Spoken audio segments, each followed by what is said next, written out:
Okay, let's dive right in. We're going to tackle a fear that pretty much every traveler has, getting lost. But don't you worry, because by the end of this, you'll have the exact English phrases you need to navigate any new place with total confidence. You know that feeling, right? Your phone battery is flashing red, all the street signs look like a foreign language, well, they are, and that little knot of panic starts to form in your stomach. It's a super stressful feeling, but it's one we can absolutely solve with a few simple tools. And that's the key thing to remember, that feeling is temporary. Today, we're not just giving you directions, we are literally handing you the map. A simple, clear toolkit that's going to turn you from a lost tourist into a confident explorer. So let's get started. All right, first things first. How do you even get someone to help you? Well, it all starts with being polite. And this isn't just about being nice, it's about being effective. See, in most English-speaking cultures, starting with a polite phrase shows you respect the other person's time, and that makes them way more willing to stop and help you out.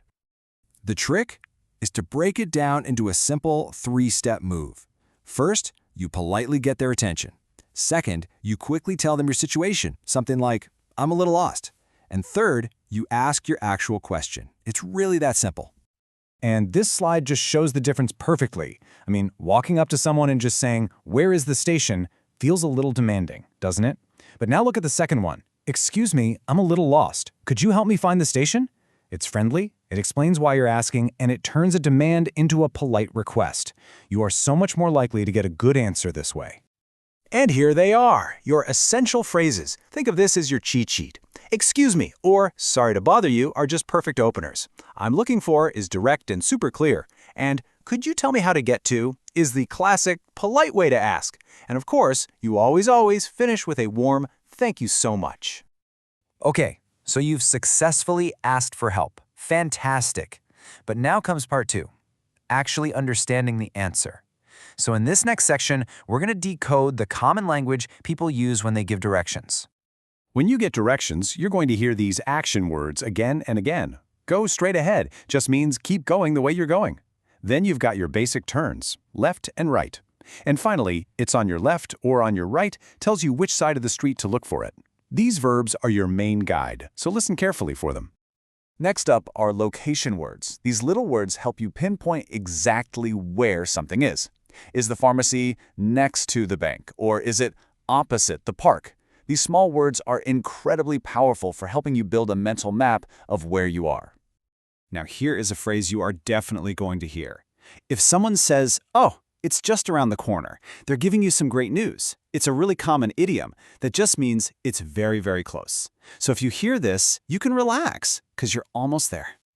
And hey, remember, you are in control of this conversation. If someone is speaking way too fast, and let's be honest, native speakers often do, it is perfectly okay to ask them to slow down. A simple, polite phrase like, "Could you speak more slowly, please?" is your secret weapon. Seriously, don't be afraid to use it. Most people will be happy to adjust. So, you've learned how to ask and you've learned how to understand. What does that mean? It means you're no longer just following directions. You are the navigator. Let's put this all together. It all just boils down to this simple four-step process. Number 1, start politely. Number 2, say what you need clearly. 3, listen for those key action and location words we talked about. And 4, always finish with a sincere thank you. That's it. That is the whole system for navigating with confidence. And that's really what this is all about, isn't it? You're not just memorizing phrases, you're gaining tools. And with these tools, you're in control of your journey. That fear of getting lost, it can be replaced by the excitement of just exploring. So I'll leave you with this thought. You have the skills, you have the phrases, you have the confidence. The only question left is, where are you going to explore next? The world is waiting.